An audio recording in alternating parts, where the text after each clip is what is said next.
그림을 하나 보겠습니다. 저 그림은 주 390년 밀라노 성당 앞에서 암브로시우스 대주교하고 테오도시우스 로마 황제가 서로 대치하는 모습입니다. 황제는 빨간 망토 입고 그쪽으로 여러분 보시기에 왼쪽에 있는 사람들이 군인들이고 힘을 갖고 있는 테오도시우스 황제, 오른편에 지팡이를 들고 있는 사람 암브로시우스 주교입니다. 암브로시우스는 어거스틴과 관련해서 유명한 분이죠. 어머니 모니카가 우리 어거스틴이 너무 방탕한다, 너무 세상으로 나간다. 그때 암브로시우스가 한 유명한 말이 있습니다. 눈물로 기도한 자식은 망하지 않습니다. 이걸로 유명하죠. 눈물로 기도한 자식은 망하지 않습니다.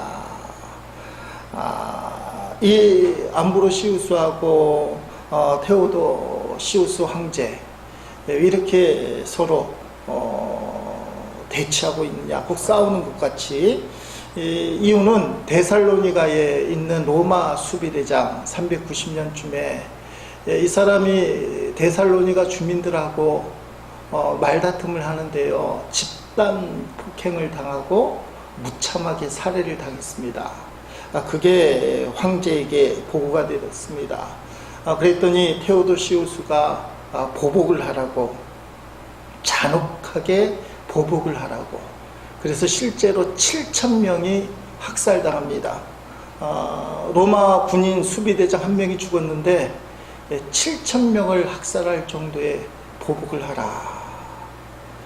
이걸 정보를 미리 알았던 암브로시우스 주교가 그러면 안 된다고, 황제님 그렇게 해서는 안 된다고, 그렇게 말렸는데도 불구하고 황제가 시행을 한 겁니다.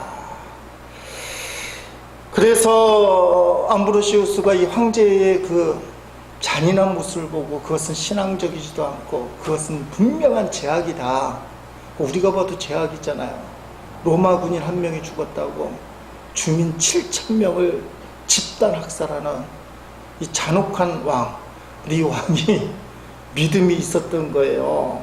그래서 데오도시우스 황제가 이 밀라노에서 거할 때인데 그 성당에 예배드리러, 천주교 표현은 미사지만 우리식으로 얘기하면 예배드리러 성체를 접견한다 표현을 쓰는데요, 들어갈 때 암브로시우스 대주교가 탁 나타나서 안 됩니다. 당신이 아무리 황제라도 죄를 지은 사람이 회개하지도 않고 하나님의 몸된 집에 성당에 들어올 수 없습니다. 저게 장면이에요. 역사적인 장면이죠. 여러분, 그 다음 어떻게 됐을까? 아무리 암브로시우스 유명한 주교로 할지라도 천하 권력을 잡고 있는 이 데오도시우스 황제가 어떻게 했을까? 이때는 아직까지는 이 교회가 세상 권력에 속해 있을 때, 바짝 무릎 꿇을 수밖에 없을 때, 여러분, 암브로시우스의 그 놀라운 기계, 당신이 황제라도 회개하지 않고는 하나님의 전에 들어올 수 없어, 그런 기계. 근데 그 다음 장면이요, 역사가 어떻게 흘러가냐면 테오도시우스 황제가 자신의 죄를 인정하고 베옷을 입고 회개를 했다는 겁니다. 근데 주교가 즉시 용서 안 해요. 기록에 보니까 부활절에 이 사건이 생길 것 같은데 성탄절까지 예배를 못 드린다는 거예요. 성탄절이 돼서야 암브로시우스 주교가 예배 드려도 좋다고 허락을 하고, 그때 가서야 황제가 하나님 앞에 예배를 드렸다. 여러분, 암브로시우스 주교도 대단하지만 이 황제의 그 모습, 세상 권력을 이용해서 주교를 충분히 제압할 수 있는데도 불구하고 자신의 죄를 인정하고 베옷을 입고 무릎을 꿇고 그 오랜 기간을 회개하고 겨우 겨우 용서받고 성당에 들어가서 예배를 드렸다. 그게 역사적으로 너무 중요해서 저런 그림을 하나 다 남긴 거예요. 뭔가 시사하는 바가 있잖아요. 우리가 어떤 태도로 예배를 드려야 될 것인가.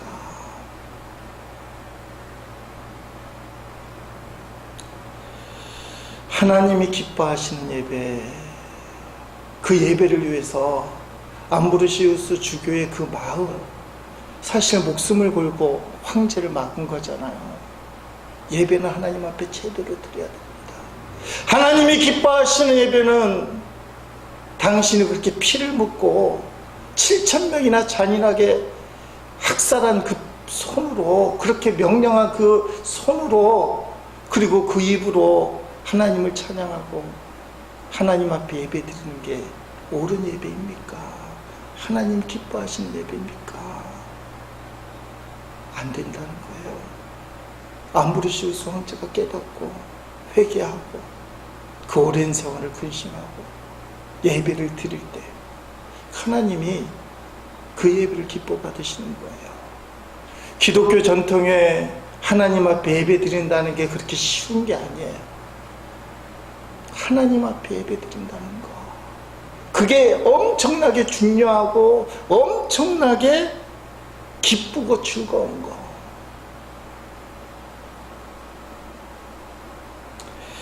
오늘 우리가 드리는 예배가 조금은 이런 정제된 모습, 그냥 습관처럼 왔다 갔다 하는 예배가 아니고, 특별히 오늘따라 예배 드리는 저와 여러분이 정말 주님 앞에 내가 예배할 수 있는가. 그래서 우리는 죄의 용서를 구하는 기도를 먼저 하는 거예요. 용서해 주옵소서. 그래야 하나님이 원하시는 예배를 드리고 하나님이 기뻐하시는 예배를 드릴 수 있습니다. 그래야 우리의 마음속에 기쁨이 생겨나는 거예요. 주님이 나를 만져주시는 거, 주님이 나를 회복시켜 주시는 거. 예배 후에 찬양하겠지만 찬양집 44번에 주께와 엎드려 경배드립니다. 주 계신 곳엔 기쁨 가득, 무엇과도 누구와도 바꿀 수 없네. 예배드림이 기쁨됩니다. 아멘. 신앙의 기준이 너무 후퇴됐어요. 교회 요람들 중직자 기준을 벌게 되면 뭐 여러 가지 나오죠. 11조하고 주일 성수하고. 근데 큰 교회들의 요람이 공개가 된 걸 살펴볼 때가 있습니다. 근데 장로님들이요, 1년에 주일 예배 2번 빠지는 게 허락되는 요람들이 의외로 많아요. 놀라진 않으셔요. 이게 말이 되는지. 52주를 어떻게 지키냐. 옛날에는 새벽 기도 안 하면 장로님 안 세웠는데요, 주일 예배 빠져도 장로님 된다는 거예요. 이게 우리 현실이에요. 암브로시우스 대주교가 봤으면 이런 이야기는 평양 장대교회 조만식 목사님하고 그 순교했던 주기철 목사님 관계가 나오잖아요. 조만식 장로님이 주기철 목사님을 담임 목사로 영접을 했습니다. 초빙을 했어요.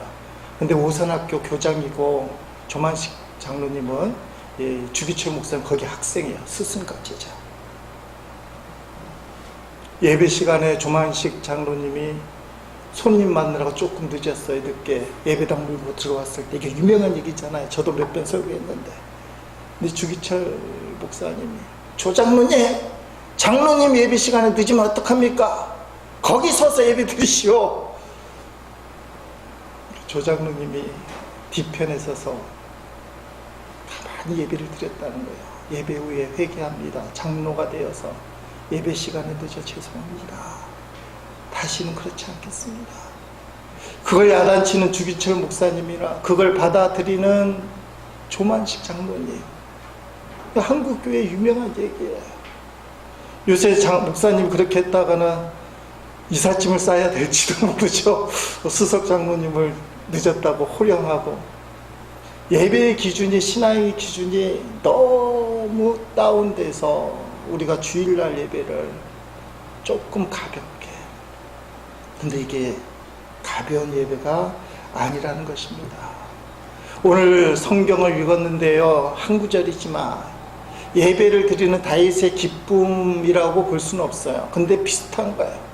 하나님의 임재를 상징하는 언약궤, 법궤라고도 표현되는 언약궤가 예루살렘 그게 들어올 때에 다윗이 얼마나 기쁜지 춤추고 뛰놀았다, 표현은 그렇게 되어 있는데 너무 즐거워해서 하나님만 바라보면서 옷이 벗겨지는 줄도 모르고 벗겨지질 않았어요. 춤추며 뛰놀았다. 그게 오늘 본문 말씀이에요. 좀 역사적인 배경이 필요한데요. 왜 예루살렘 성에 언약궤가 들어와야 되는가? 한 70년 전으로 가야 돼요. 사무엘상 7장에 보면 엘리 제사장 시대, 사무엘이 태어나기 직전의 시대, 사무엘이 이스라엘 초대왕 사울왕이랑 다윗에게 기름을 부었으니까 사무엘이 태어나기 70년 전, 딱 그때네. 엘리 제사장이 거의 사사로서 이스라엘을 다스릴 때 블레셋하고 전쟁을 하는데요, 이스라엘이 그때 제약 가운데 있어서 하나님이 싫어했거든요. 근데 전쟁에는 이기고 싶어서 여태까지 안 하던 짓을 하게 됩니다. 언약궤를 메고 전쟁터로 가자. 이게 그런 생각이 언뜻 드는 거예요.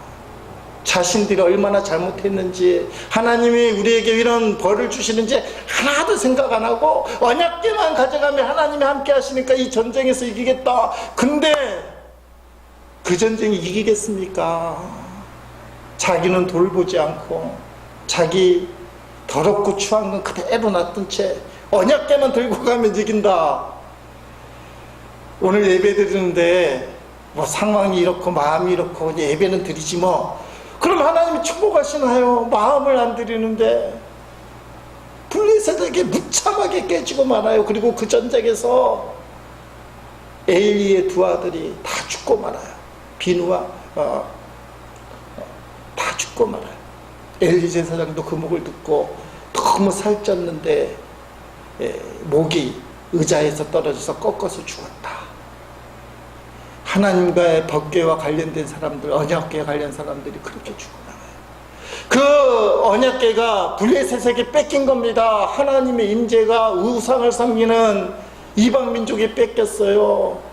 이게 이스라엘 백성들이 그렇게 소중히 여기는, 그리고 이 법궤에 있는 여호와 하나님이 광야 40년을 이스라엘 지키고 그 수많은 사람 적들을 물리치게 하신 그 영험한 하나님의 상징을 표현하는 언약궤름에 그 블레셋 사람들이 신통하게 여길 거 아니에요.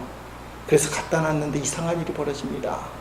자기들이 섬기는 우상들 거기다가 신이니까 갖다 놨는데 우상들이 탁 엎드려지고 목이 끊겨지는 거예요.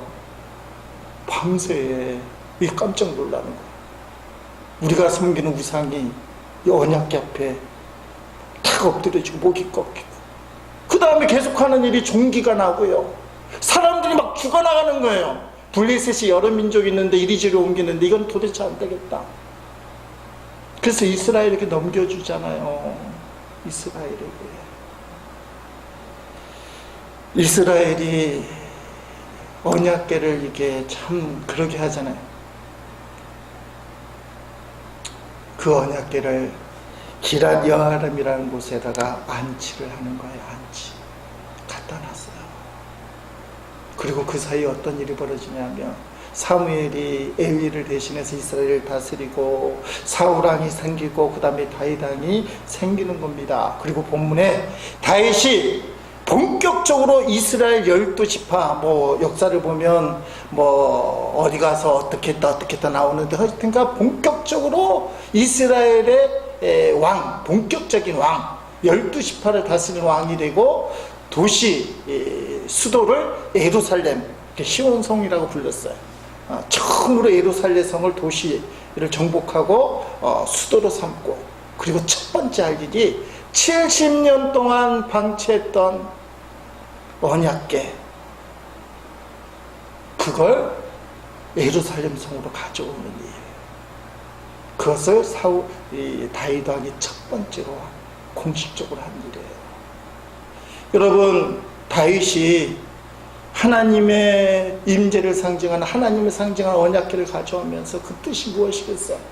사람들은 다윗 왕을 위대한 왕이라고, 최고의 왕이라고 칭찬하고 이름을 높이지만 그게 아닙니다.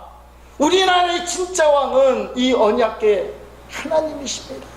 사무엘을 통해 그랬거든요. 이스라엘 백성이 하도 주변 나라들처럼 왕을 구하니까 사무엘에게 왕을 주라 그래요. 그래서 사울 왕도 세우고 다윗 왕도 세우는데, 절대로 잊지 말아야 될 것은 이스라엘의 진짜 왕은 하나님이시다. 다윗이 그걸 안 거예요. 여러분이 나를 위대한 왕이라고 얘기하지만 나는 왕의 종입니다. 왕의 대리인에 불과합니다. 오직 여호와만을 왕으로 섬겨야 됩니다. 그 신앙 고백이에요. 여러분, 선대왕 사울왕하고 비교하면 다윗의 신앙이 명백해요. 사울왕도요, 처음엔 겸손해서 하나님의 전적인 은혜 가운데 왕이 된 거 아니겠습니까? 이스라엘의 첫 번째 왕. 이 사울왕도 은혜를 입어서 전쟁을 잘했어요. 처음에는 아말렉에서 전쟁에서 승리를 했는데요, 돌아올 때 길갈에다가 기념비를 세워요. 하나님께서 우리를 전쟁에서 이기게 해주셨다. 이러면 얼마나 좋겠어요. 사울왕이 아말렉과 싸워서 이겼노라. 그 기념비예요. 하나님이 없어요. 하나님이 없어요. 길갈에다 자기 공적비 세운 거예요. 그리고 그 유명한 말, 하나님 말씀에 불순종해서 짐승들을 안 죽이니까 사무엘이 한 유명한 말, 순종이 제사보다 낫습니다. 결국은 사울왕은 버림을 받았어요. 하나님의 전적인 은혜로 왕이 됐지만 하나님의 임재를 상징하는, 하나님을 표현한 언약궤는 안중에도 없어요. 하나님은 점점 없어지고 자기 자신만, 자기 입장만 나오게 된 거예요.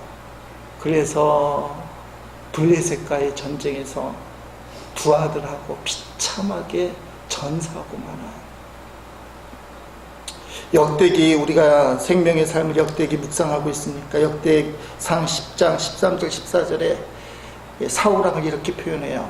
사울이 죽은 것은 여호와께 범죄했기 때문이라. 사울왕한테 물어보세요.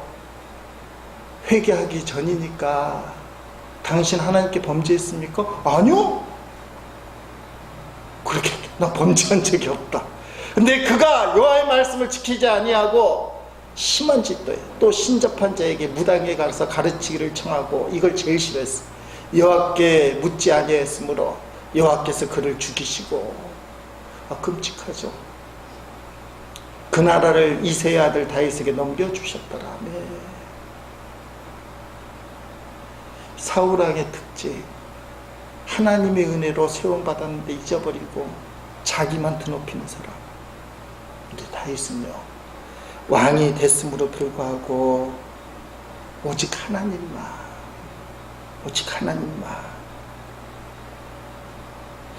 자, 하나님의 언약궤를 가져오는데 기럇여아림에서 예루살렘까지 거리가 13km쯤 됩니다. 성경은 왜 그런지는 모르지만 제가 봤을 때는 좀 무시했어요. 원래 언약궤는 광야 시대 때부터 율법에 뭐라고 얘기하냐면 레위 지파가 직접 매야 된다. 레위 지파 중에서 고앗 자손, 성전 기부를 담당하는 그 사람들.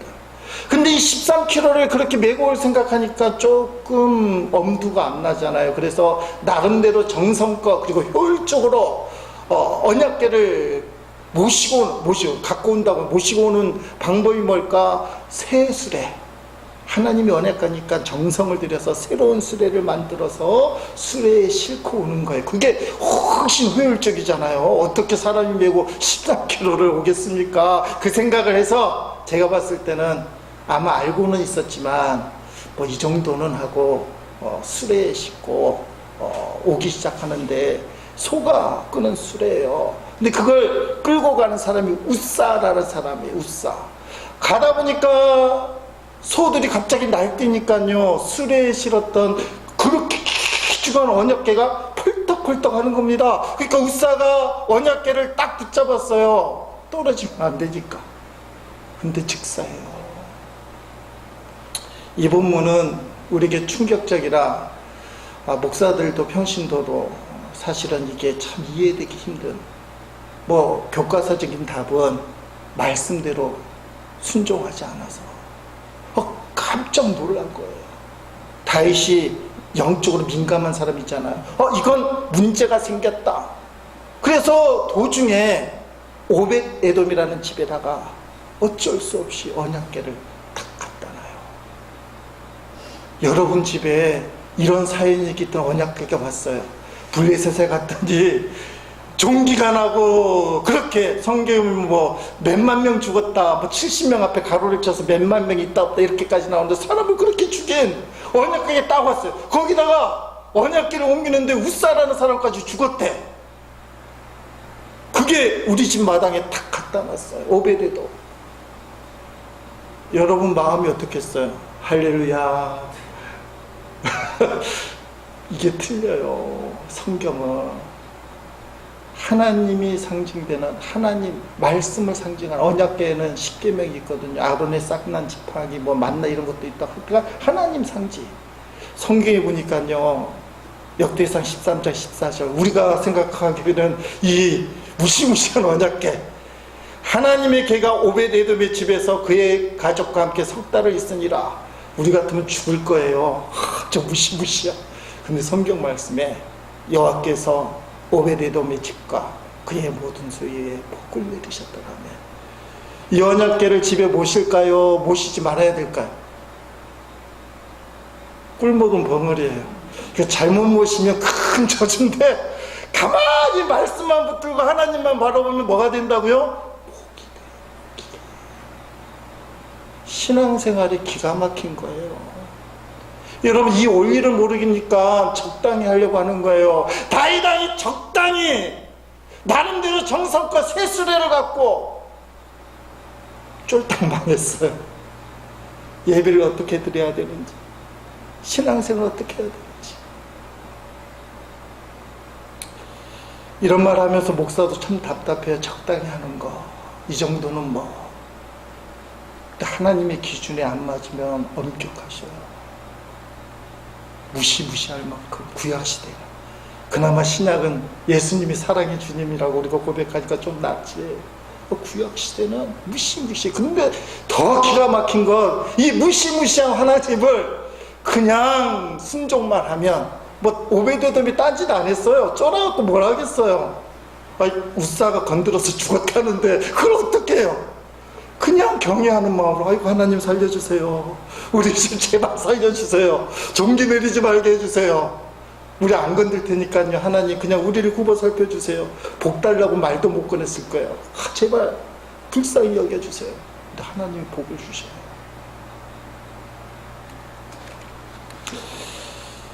하나님이 함께 하시면 복을 받는 게 너무 간단해요. 자, 이게 이제 오베데돔 집에 석 달 있었다고 그러잖아요. 그 일 이후에 똑같은 내용이 사무엘 하에도 나오니까, 사무엘하 6장 12절 14절에 보면 그 이후의 일이 나와요. 어떤 사람이 다윗 왕에게 아뢰어 이르되, 여호와께서 하나님에게로 말미암아 언약궤 오베데돔의 집과 그의 모든 소유에 복을 주셨다 한지라. 오베데돔의 집에 하나님이 언약궤 때문에 복을 줬다는 거예요. 하나님 자체니까. 이게 상식 밖의 일이잖아. 아니 세상에 그럴 수 있지. 다윗이 가서 하나님의 궤를 기쁨으로 메고 오벳에돔의 집에서 다윗성으로 올라갔어요. 이제 메고 올라가도 되는구나.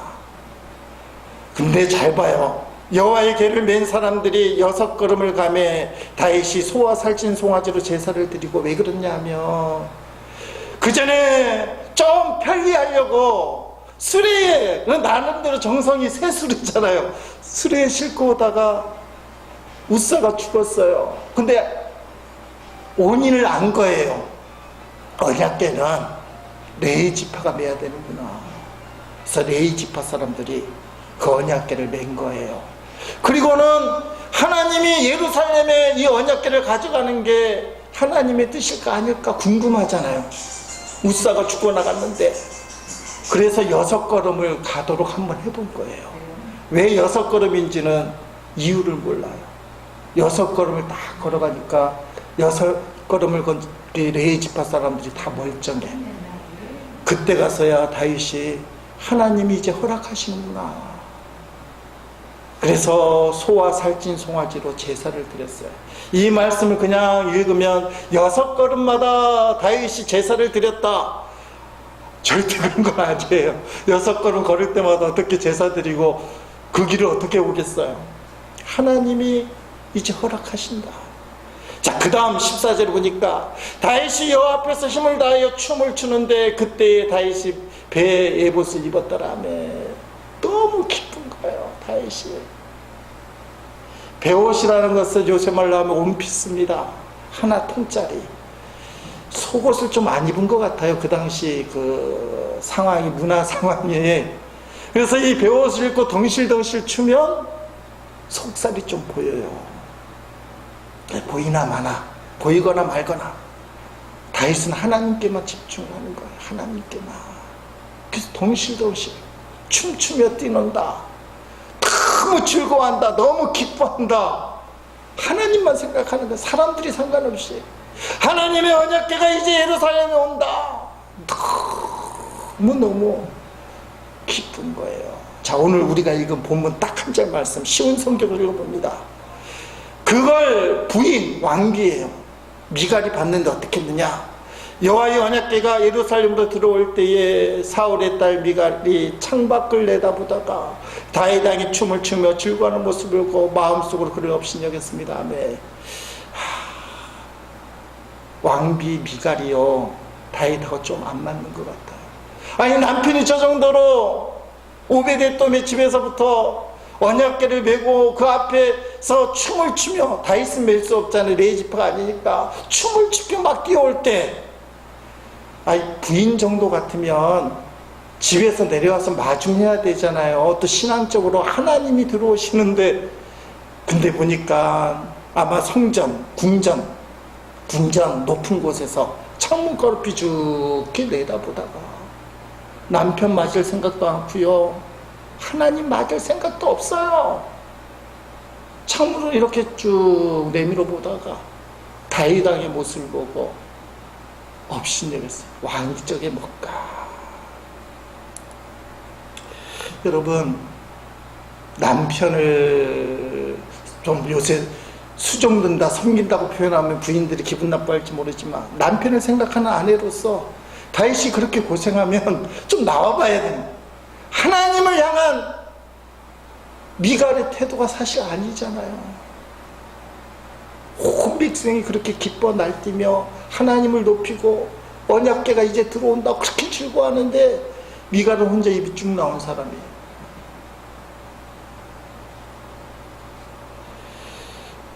그 다음에 엄청 아이러니컬한 사건이 벌어집니다. 하나님의 언약궤 오베데도 집에 그냥 놓고만 있어도 복을 받는 그 축복의 언약궤가 예루살렘에 들어왔으니 성막에 딱 앉혀, 아직 성전 짓기 전이니까 성막에 딱 앉혀하고는 이 축복을 예루살렘 사람들이 나눠 가져야 되겠다. 그래서 떡도 주고 축복도 막 하고 다윗이 기쁜 마음으로 우리 집에 있는 가족들에게 이 축복을 나눠줘야 되겠다. 막 업이 돼서 너무 좋아서 집으로 기쁜 마음으로 가서 하나님의 언약궤가 왔으니 우리가 복을 받습니다. 내가 그 복으로 여러분을 축복합니다. 제 성경 말씀이 길긴 한데 사무엘하 6장 20절 23절 말씀을 제가 읽겠습니다. 다윗은 자기 집 사람들을 축복하기 위해 집으로 돌아갔습니다. 얼마나 마음이 기뻤겠어요. 여러분이 은혜를 받고 집에 갈 때 예배 안 드린 그 가족들 생각하고 충만해서 사랑하고 싶고 말씀하고 싶고 뭐 그런 거예요. 그런데 사울의 딸 미갈이 다윗을 맞으러 나와서 말했습니다. 다윗은 업이 돼서 뜨거운데 미갈이 찬물을 끼얹어요. 오늘은 이스라엘의 왕이 체면을 잃었군요. 당신은 당신 신하들의 여종이 보는 앞에서 몸을 드러냈어. 에봇을 입으면 조금 긴중해야지. 덩실덩실 춤을 추니까 속살을 보였다 이 말이에요. 당신은 부끄러움도 모르고 몸을 드러내는 바보 같았어요. 쉬운 성경에서는 약했지만 딱 자르는 명령이 그러면 안 돼. 미갈의 입장에서는 아버지 사울왕이잖아요. 자기는 귀족 출신이고 다윗은 사실은 목동 출신. 천한 게 별 수 있어 이 말이에요. 근데 다윗이 미갈에게 말했습니다. 나는 여호와 앞에서 그런 일을 했어. 여호와께서는 당신 아버지가 아니라 사울이 나를 선택하셨어. 여호와께서는 사울의 집안 사람 중에서 그 누구도 선택하지 않으셨어. 여호와께서 나를 여호와의 백성인 이스라엘의 지도자로 세워주셨어. 그러므로 나는 여호와 앞에서 즐거워할 것이요. 내가 사람 앞에 춤춘 게 아니야. 여자들이 보거나 말거나 난 하나님 앞에서 즐거워한 겁니다. 앞으로 더 낮아서서 체면을 잇는 일이 많을지라도 여호와 앞에서는 그렇게 되고 싶소. 그러나 당신이 말한 그 여종들은 나를 존경할 것이요. 다윗의 굳은 결이 체면을 잃고 더 낮아지고 사람들이 나를 무시한다 할지라도 하나님 앞에서라면 나는 더 덩실덩실 춤을 추고 더 한 일이라도 기쁨을 하겠어. 그리고 23절에 성경적인 표현으로 미갈에게 저주하는 거예요. 이런 일 때문에 사울의 딸 미갈은 죽는 날까지 자식을 낳지 못했습니다. 우리가 한나 사무엘에 우리 한나를 보지만 여호와께서 태를 닫으셨다 표현해. 그리고 태를 여셔서 사무엘과 자식들을 낳게 되는데요. 이 말은 다윗 왕이 미갈을 앞으로 찾지 않았다는 뜻도 되고 하나님이 미갈을 저주하셨다. 이게 얼마나 웃기는 얘기예요. 남편 다윗이 지금 집에 갈 때 어떤 마음으로 갔어요? 조금 그것도 보통 좋은 마음이 아니라 너무너무 좋은 마음. 막 업돼서 지금 축복하러 간다. 축복하러 우리 가족들에게. 그놈의 잔소리 한마디 때문에 축복이 저주로 바뀌어버렸어요.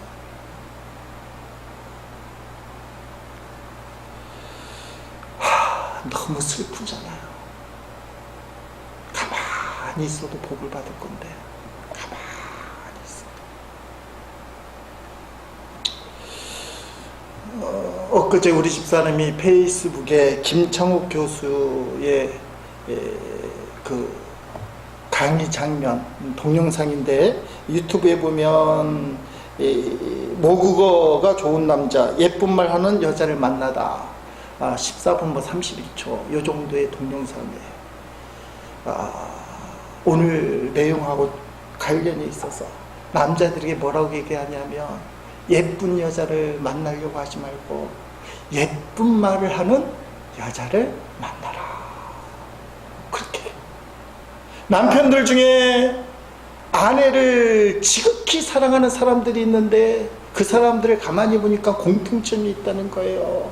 그 사람들의 부인이 예쁜 말을 하는 사람들. 그런데 부인을 그렇게 싫어하는 남편들을 연구해 보니까 공통점이 있다는 거예요. 그 부인들이 다 기분 나쁘게 말을 하더라. 기분 나쁘게. 미갈에 해당되는 거예요. 다윗은 너무 좋은 말로 갔는데 미갈이 기분 나쁘게. 기분 나쁜 말을 하는 사람의 특징이 김창옥 교수의 주장입니다. 자기는 틀린 말을 안 한다. 그렇게 이야기하면서 성격 자체가 원래, 원래를 강조. 나는 원래 한 번 아니면 아니다라고 한다는 거라는 거죠. 나는 끊고 맺는 게 확실하다. 아니면 아닌 거다. 그러면서 이 사람들의 특징은 말투가 명령죠. 이게 기분 나쁘게 말을 하는 부인들이라고. 여자들이 많이 들어오니까 한번 찾아서 보세요. 15분 정도 되는 건데. 근데 이 김창옥 교수가 부인들에게, 남편하고 자식들에게 인정받는 비법, 이건 뭐 부인들에게만 해당되는 것이 아니라 우리 남자들에게 해당되는 말이에요. 자, 어떻게 하면 인정받느냐? 좀 모자라 보이는 표정을 져야 된다요. 상담이 뭐라 그러면 좀 모자라 보이는 표정, 그게 상대방이 주인공 되게 만들어. 저는 안 되니까 찾아서 좀 모자라게 보여요. 그래서 아들이, 엄마 나 98점 받았어. 그러면 그것 봐, 공부하니까 되지, 엄마가 시키는 대로 하니까 다 되지, 이렇게 말하면 안 돼요. 그 명령죠. 좀 모자란 얼굴 표정을 지으면서, 대박, 엄마가 좋은데 너는 얼마나 좋겠니? 그러니까 연습해도 안 돼요. 좀 모자란 표정을 지으면서, 대박, 엄마가 이렇게 좋은데 너는 얼마나 좋겠니? 이게 존재를 인정해주는 엄청난 말이라는 거예요. 너가 잘 돼도 좋고 너가 안 돼도 좋고, 엄마가 좋은데 너는 얼마나 더 좋겠니? 좀 모자란 표정 짓고. 남편이 뭔가 말을 하면, 좋은 말을 하면 똑같아. 내가 이렇게 좋은데 당신 얼마나 좋겠어요? 대박, 뭐 이렇게 하라는 거예요. 그러면 인정받기 시작하고 가족들이 인정해주기 시작한다는 거예요. 남편을 칭찬하면 사랑으로 대받는다. 그렇게 얘기해요. 이거는 세상 살면서 마찬가지예요. 내가 주도권을 잡아서, 겉봐, 남편한테도 이렇게 하니까 되잖아. 좋은 일이 생겼는데도 남편 기를 막 죽이는 거예요. 왜 여태까지 안 했어? 애들한테도 그러는 거고. 아니, 다윗이 어미 돼서 미가를 축복하러 부인을 축복하러 왔는데, 대박, 예루살렘에 하나님께서 드디어 오셨군요, 할렐루야, 이러면 축복이 넘치잖아요. 김창옥 교수의 말로 얘기하면 방울뱀 소리, 삭삭삭 하는 소리. 다윗은 축복하러 왔는데 쇳소리 내면서 왕이 돼갖고 그게 보여요. 싹싹싹싹 찬바람 부니까 미갈은 저주받고 버림받아요.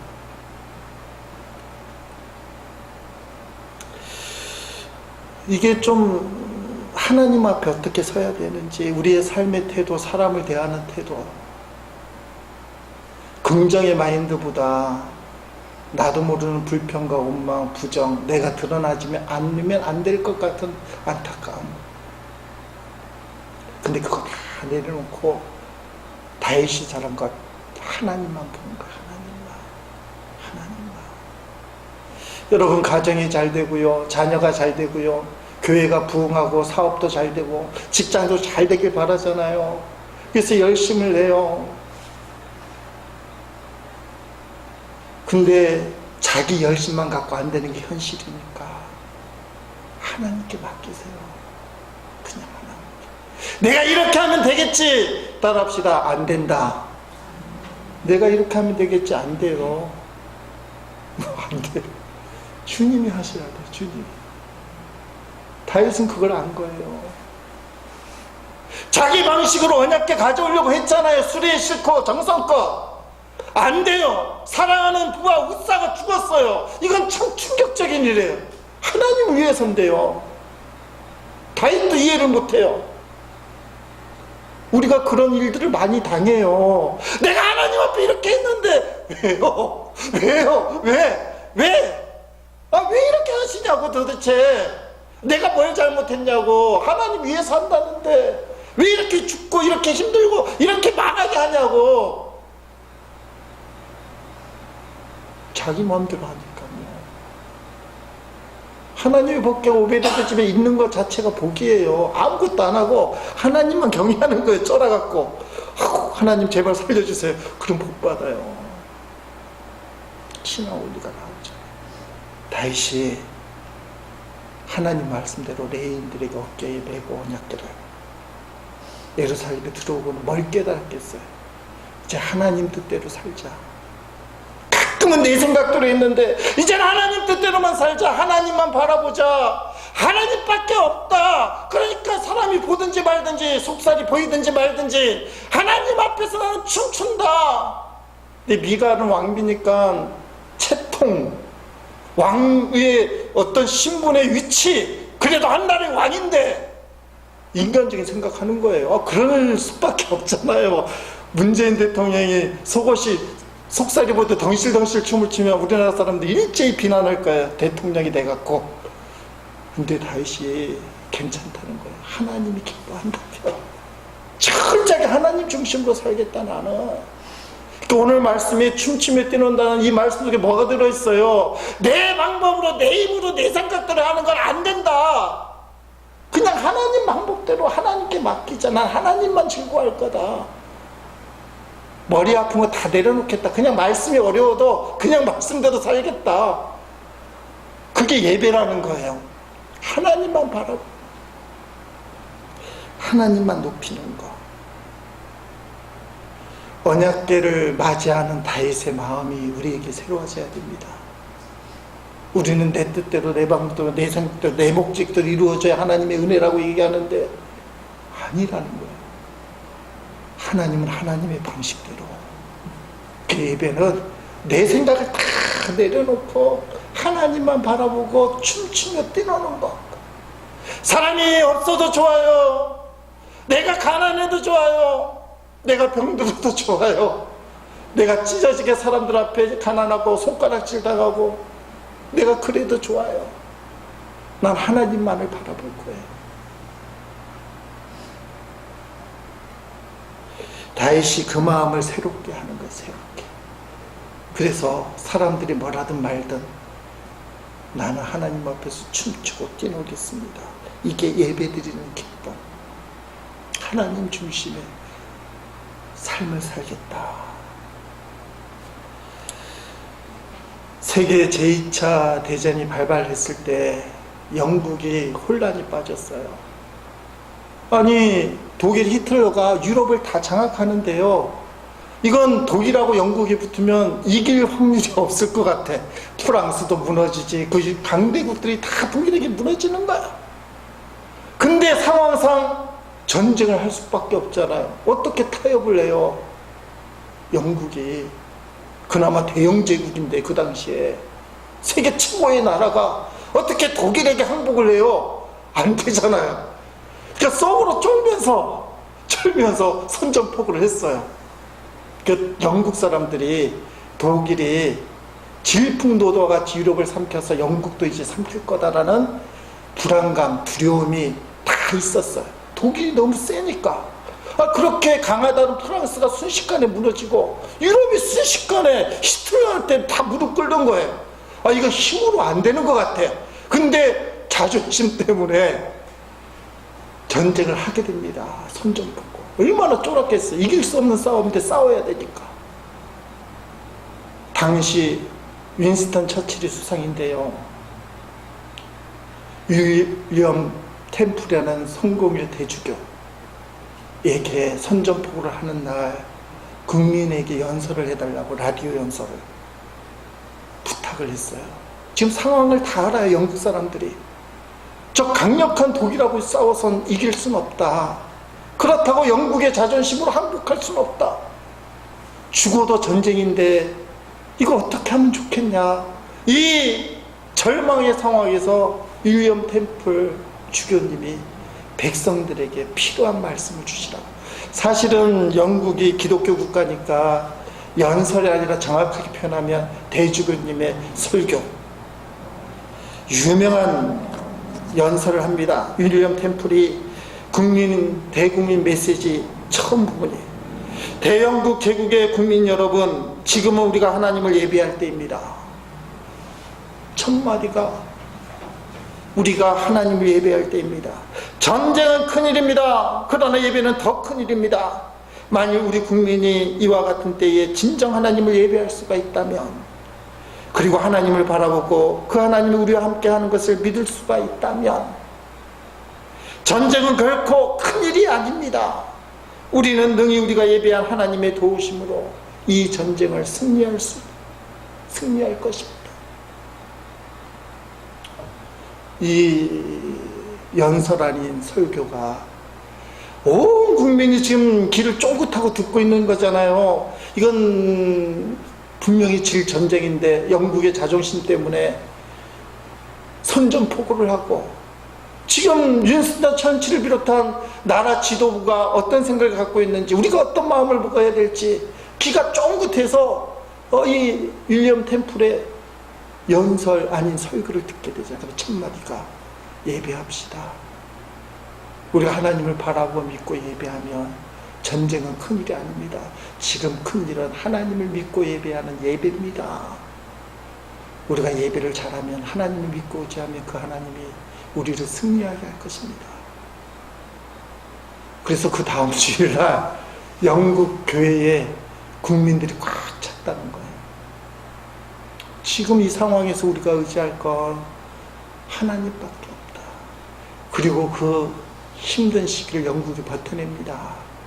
런던이 엄청나게 폭격당하고 사람들이 죽어나갈 때 영국이 이상하게 독일의 그 공격을 버텨내요. 그리고 2차 대전이 어떻게 됩니까? 영국을 비롯한 연합군이 결국 승리하는 것으로. 연결된 이야기가 많잖아요. 하나님의 도우심이 없으면 독일이 이길 수 없었던 여러 가지 사건들. 근데 그 시작이 윌리엄 템플 주교의 영국 국민을 향한 설교문이에요. 전쟁은 큰일입니다만 이것보다 더 큰일은 이러한 때에 하나님을 예배하는 겁니다. 그러면 전쟁은 큰일이 아닙니다.